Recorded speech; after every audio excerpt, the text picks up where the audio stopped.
সবাইকে বলবেন যে বাংলাকে আমরা বাঁচাতে চাই। বাংলাকে যদি বাঁচাতে হয় তাহলে লাল ঝান্ডা ছাড়া বিকল্প কোনো পথ নেই। 15 বছর ধরে সবাই দেখেছে, সরকার যারা আছে তাদেরও দেখেছে, যারা বিরোধী দল তারাও দেখেছে, কেউ কিছু করতে পারেনি, সেটিং করে রয়েছে, সেটা ভাঙতে হবে। একদম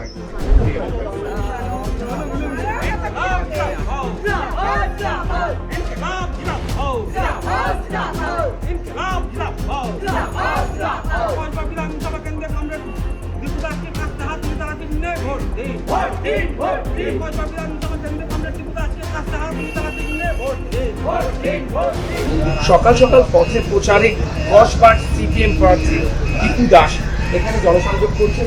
দীপুজি, আপনি ওয়ার্ডে রয়েছেন এই মুহূর্তে এবং জনসংযোগ করছেন, কি হাওয়া হচ্ছে? বাঞ্ছিবান কসবা চিরকালই বামপন্থীদের পক্ষে থাকে, বামপন্থীদের পাশে থেকে তারা লড়াই আন্দোলনে সাহায্য করে। কারণ এবারও মানুষ দুহাত দিয়ে ভোট দেবে, এই সরকারকে একদিনের জন্য আর ক্ষমতা রাখতে চায় না। এটা তারা মানুষ প্রত্যেক জায়গায় আপনারা নিজেরা দেখেছেন যে কীভাবে মানুষ বলছে যে বাঁচতে চাই আর এই রাজ্যটাকে আমাদের বাঁচাতে হবে। আপনি কি এজেন্ডা নিয়ে দুয়ারে দুয়ারে আপনি হচ্ছেন আর কি প্রত্যাশা পাবেন? প্রথম হচ্ছে যে আমাদের কসবা, যে কসবাতে বামপন্থী সরকার আসার পর কসবাকে সন্ত্রাস মুক্ত করেছিল। বাইরে থেকে প্রচুর মানুষ কসবায় বসবাস শুরু করেছে, নতুনভাবে বসতি তৈরি হয়েছে, নতুন নতুন অঞ্চল হচ্ছে, আপনারাও দেখেছেন। মানুষকে এই দুর্নীতি মুক্ত, সন্ত্রাস মুক্ত, ভয় মুক্ত কসবা আমাদের মানুষের কাছে উপহার দিতে হবে। যেভাবে এই রাজ্য সরকার আসার পর এই কসবাতে সন্ত্রাসবাদী তোমার দুর্নীতির সঙ্গে দুষ্কৃতি একই সঙ্গে তাল মিলিয়ে কসবা চলছে, তার জন্য মানুষকে ভয়মুক্ত কসবা। দিদি, আপনার বিপরীতে রয়েছেন তৃণমূলের জাভেদ খান এবং 15 বছরের একটা সরকার। আপনি কিভাবে দেখছেন বিরোধীকে এবং লড়াইকে কতটা সক্ষম হচ্ছে? আমার বিরোধী পার্টি সরকারের পক্ষে নিয়ে দাঁড়িয়েছেন, উনি আমার বয়োজ্যেষ্ঠ শ্রদ্ধেয় ব্যক্তি, ব্যক্তিগতভাবে তো কোনো বিষয় নয়। 15 বছর কেন, উনি যে আছেন এখানকার বিধায়ক, অনেক মানুষ তাকে চেনেই না, অনেক মানুষ জানে না। একটা তৃণমূল কংগ্রেসের কর্মীদের কাছে আমার কথা যে একটা বলুন যে এখানে বিধায়ককে পাওয়া যায় এরকম একটা পোস্টার দেখানো, যে সপ্তাহে এই দিন উনি এই মানুষের পরিষেবা দেওয়ার জন্য বল পান।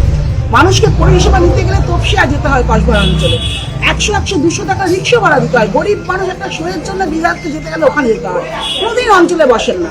বামপন্থী সরকার থাকার সময় আমাদের যে বিধায়ক ছিলেন, আমাদের শ্রদ্ধেয় কমরেড সচিন সেন, কমরেড রবীন্দ্র, তারা যেভাবে কসবাকে উন্নতি করেছে, তারপরে ছিটে ফোটা আমাদের এই কসবা হয়নি, কিছু হয়নি এ কথা বলতে পারবো না, হয়েছে অনেক।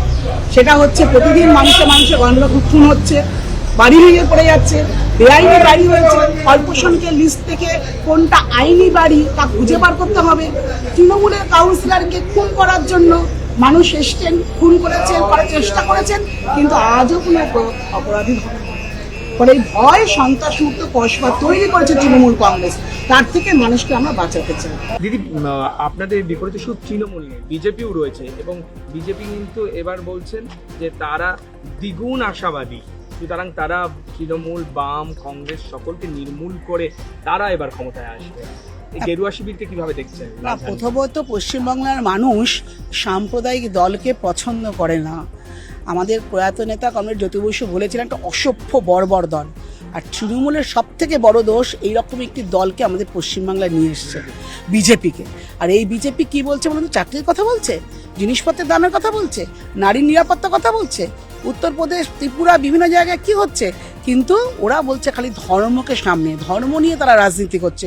পশ্চিমবাংলার 34 বছর বামফ্রন্ট সরকার মানুষের মধ্যে একটা সাম্প্রদায়িক সম্প্রীতি তৈরি করেছে, ওরা সেটা ভেঙে সেটাকে নিয়ে রাজনীতি করতে চাইছে।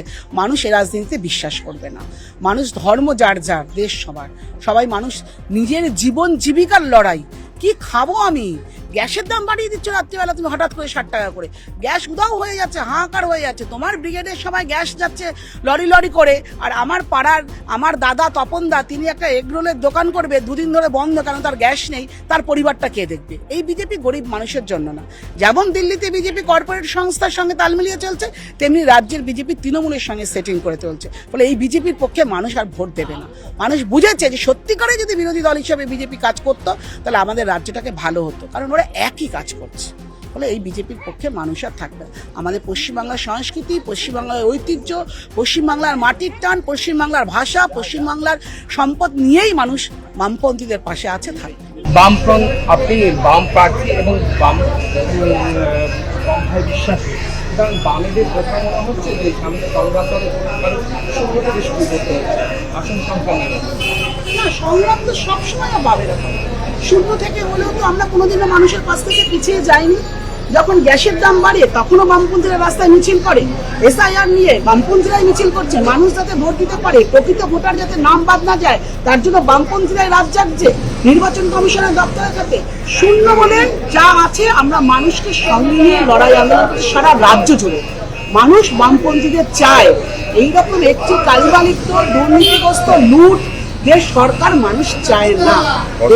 কসবা ল কলেজের মতন ঘটনা আমাদের কসবা অঞ্চলে ঘটেছে, সারা রাজ্য জুড়ে যেভাবে মেয়েদের প্রতি নির্যাতন বাড়ছে দেখেছেন তো। আর্যিকরের ঘটনার পর সারা রাত কেউ কাউকে ডাকতে হয়নি, সবাই চলে এসছে মিছিল করার জন্য, বিচার চাওয়ার জন্য। আজও তার বিচার হয়নি, বিচারের দাবিতে মানুষ রাস্তার ঘর। এই সরকার আর থাকতে পারবে না। ধন্যবাদ। অর্থাৎ দীপুদাস যেটা বলছেন যে সংগ্রাম হয়তো কঠিন, লড়াই কঠিন, কিন্তু আসন ছিনিয়ে নিতে তিনি বদ্ধপরিকর। ক্যামেরায় শান্তনুর সঙ্গে মানব বসাক, আমি দেখছি।